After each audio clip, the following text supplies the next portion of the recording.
Hey guys, what's up? Alex here. Welcome to another video. Today we're going to be looking at something interesting I found on Reddit today.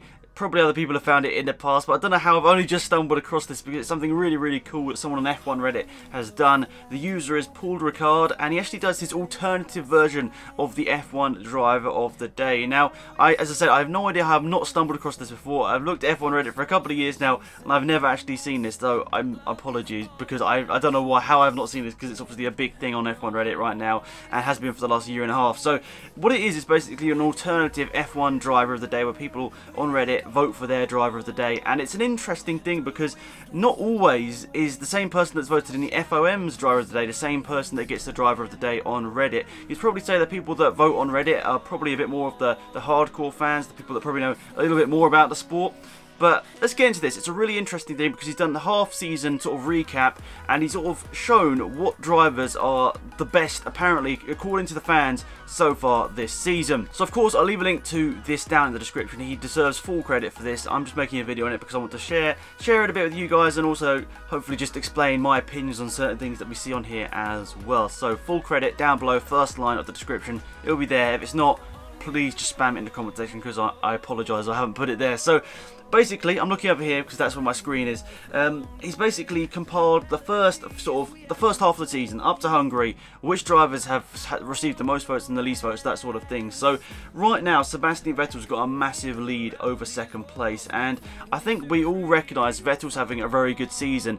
You'd say probably the Mercedes car on average has probably averaged out as a better car than the Ferrari this season, and I think Vettel is outperforming the car a little bit this year. He's doing a really good job. Whether you're a Hamilton fan or a Vettel fan, I think we can both say Vettel and Hamilton and Bottas all having really good seasons, which is making this year of Formula 1 really good. But in this F1 driver of the day vote here, Sebastian Vettel is leading by nearly 4 points over second place Daniel Ricciardo here. So really good to see there. Big gap there to second place, which is quite surprising because the gap from Ricciardo to next placed Hamilton is only 0.2 or less than 0.2, 0.16. So it's quite close in there, but Vettel, according to the fans, is having an absolutely monstrous season here. I suppose if you compare him to Räikkönen, he's having an incredible season once again. Until Hungary, Räikkönen's had a bit of an up and down year. As we mentioned on the channel quite a bit, Räikkönen has struggled this year, and I think he's found it quite tough to match Vettel on most occasions here. But you compare Vettel, who's on 11.35, to Räikkönen, who's on 1.77. It sort of shows Räikkönen's not having a good season, and Vettel is absolutely dominating this little league right now. Other things I want to point out, I find it also very interesting that Ocon is beating Perez, because of course Perez is beating Ocon in the championship, but I think a lot of people are realising Ocon is technically a rookie in terms of this is his first full season, but technically not a rookie because he's done half a season, but you know what I mean. His first full season in the sport, and he's doing a pretty damn good job. He's matching Perez on lots of occasions and sometimes beating him, so I think that is probably why. But it's really nice to see there people on F1 Reddit here really putting their time out there to try and do stuff like this. The graphs that this guy's done are absolutely incredible. I love looking at graphs like this. It just makes you really look into Formula 1 just a little bit more and just sort of understand what the other guys are thinking in the sport, because of course we all have our own opinions, but it's always nice to see what other people are saying about the sport, and it's really cool. And what also surprises me is Max Verstappen. Of course, he's had a lot of reliability problems this season, but he's only in 7th place there. I think if we'd switched back to possibly last year, he would have been much higher up the table after what an incredible season he had last year. So really interesting to see. Hulkenberg and Massa both in the top 10 as well. Quite a big gap there from 9th to 10th place there.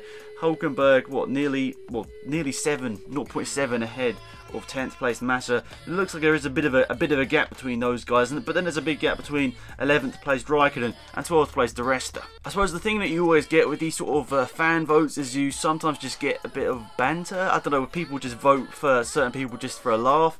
I think last season we got that with Max Verstappen, where Max Verstappen was just getting voted driver of the day just as a joke. But this season, I think we know now it's a little bit more serious. We're seeing there's a bit of a gap there really between 11th and 12th. I mean, I think there was a bit of that with De Resta the people voting him driver of the day. I mean, 0.57, that's quite a lot of votes for him, considering he didn't even finish the race and he finished behind his teammate. But then we also got on the flip side, it was his first race weekend in, well, like over 1,000 days or something like that, and he did very well to adapt to the car. But I don't know, driver of the day for me definitely would have been Räikkönen in Hungary. I think he did a really good job.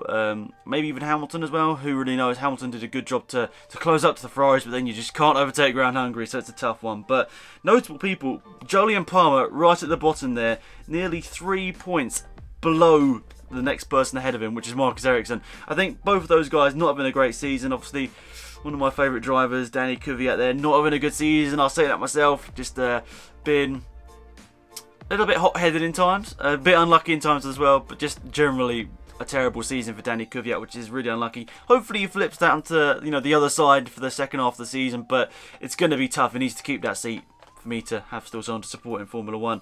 Lance Stroll down in P20 as well. He obviously had a very sort of rocky start to Formula 1, and I think he's only, well, he had I think when we scroll down here, he had a really good run of, because he's done this race by race as well. So Lance Stroll in 20th position here. He had 3 consecutive races where, you know, he was, you know, up there. He had Canada, Azerbaijan and Austria, where he all got like positive votes. I literally have found this today, so I haven't looked into this too much, but you can see that there's sort of negative and positive votes there. So there's only 3 races where Stroll has got positive votes, and I think he got driver of the day there in not Austria, Azerbaijan, where of course he got that miracle 3rd place, like out of nowhere. Lance Stroll gets on the podium. So, but it is strange to see there someone that got one of the driver of the days here is sitting in 20th place. It is quite funny. In Canada he was ranked 5th, and then Austria is ranked 6th, but the rest of the time he's not been ranked inside the top 15. So another one I found really quite funny is Antonio Giovinazzi. Of course he only did the first 2 races of the season, but in Austria he received the 5th most votes, and in the second race he got the 20th most votes. He finished last. Not very good day there for Antonio Giovinazzi, was it, in China, throwing it all twice or 3 times, wasn't it, that weekend? Not a good weekend at all, but the absolute sort of parallels there between the two, it's quite funny. Another interesting one here is Kevin Magnussen. In terms of points this year, he isn't actually that far from Roman Grosjean, if I remember correctly. He's not actually done too badly, but looking at his results here, he's been quite low down in quite a lot of the votes here. Austria and the last race in Hungary, he was last place in the votes, and also, you know, he was 17th, 18th, 17th in Bahrain, Russia and Spain respectively. So he's had quite a lot of races there where he's not got any votes really whatsoever. But the one in Azerbaijan, where, remember, he was in the podium positions, wasn't he, for a little bit, Magnussen. Just how times change. He did have a good race there, but unfortunately didn't turn out the best in terms of points for him. But I think he still got a couple, didn't he, in Azerbaijan? But it's still really interesting. The amount of detail this guy has gone into is absolutely phenomenal. So hopefully you guys go over there, down into the description, look at the Reddit. He deserves all the credit in the world, because this is absolutely incredible, and I love when people do this. They go at the time of their day to just do something for others to look at, and I really, really appreciate that. So once again, thank you to Paul Ricard. I really, really like this, and hopefully it will continue in the future. And as I said, I really apologise for not seeing this before, but it just really is cool and awesome stuff. Okay, so interesting thing here. He's got the F1 2016 Hot or Not results right at the bottom. He started this at the Monaco Grand Prix last year, and there were 4 times last year where the FOM voted Verstappen as driver of the day, and he wasn't voted as the driver of the day on Reddit. So I think that was, we're going back to what I said earlier about the, you know, people like sort of trolling with their votes. I think that sort of came into it last year, but this year, comparing, there's only 2 times this year where the person that got the FOM driver of the day didn't get the driver of the day on Reddit, and that is the Spanish Grand Prix where Vettel won the FOM, and Pascal Wehrlein, who scored points that day, got the best driver of the day on Reddit. And also in the Hungarian Grand Prix, Räikkönen got the F1 driver of the day, Alonso got it in real life. I completely forget about Alonso, it's so bad. Alonso's had such a good season considering how bad the car has been. I mean, not in terms of points, but in terms of just how quick he has been in certain occasions. He was sort of by himself, wasn't he, for the second half of that Hungarian Grand Prix, so I sort of forgot about him, but he did have an incredible Grand Prix, so I apologise. Earlier I said Räikkönen was easy driver of the day, didn't I think? So, yeah, sorry Fernando, I forgot about you a little bit there, but you were a very good driver. But he's also showing the worst driver of the day as well, which is quite funny. So, in the first race of the season, Magnussen received over 1,000 votes for worst driver of the day. Giovinazzi, Sainz in Bahrain, obviously for taking out Stroll. Palmer's only been the worst driver once, which is quite funny because he's at the bottom of the standings by quite a way, and he's only been the worst driver once, which is quite interesting. Stroll in Spain, I can't remember what happened to Stroll in Spain. he probably did something silly and crashed, but I can't remember. Then you got people like Ericsson, Ericsson and Palmer are the two at the right at the bottom of the championship. They've only got the worst driver of the day once each. So yeah, interesting to see that. Cool stats. But then you also got the Toro Rosso drivers. Sainz has got the worst driver of the day twice, and Kvyat's got the worst driver of the day twice as well. And so has Magnussen, to be fair. So is there not much love on the Reddit for the Toro Rosso guys and Magnussen, or are they just doing not very good races? I find that funny. I reckon if this vote was done after what Magnussen said in the post-race press sort of thing, I think that would have changed a little bit. I don't know. Vettel got worst driver of the day with 1,800 votes. Whoa, that's not good. That was in Azerbaijan. You can probably tell why. And also on that same thing there, he's showing the worst and best teams as well. So Williams got the best driver of the day when Stroll got it in Azerbaijan. Toro Rosso getting the worst driver of the day as well when Kvyat crashed. But McLaren, definitely the team that have got the worst driver of the season so far. I'm surprised, to be fair, Sauber haven't got more because they've been pretty bad this year. But I think McLaren's Mimi engine is definitely the reason why they're definitely getting a lot of bad votes there. But they haven't got a worse team since the Canadian Grand Prix. It's been Renault, Toro Rosso and Williams since then. Williams have definitely been on the decline, haven't they, since I think it was Austria where they brought in that upgrade. It's not been going too well for them since then. Anyway, one last thought. I just thought I'd have a look here who's got the most driver of the days on Reddit so far this season. Vettel's got 4.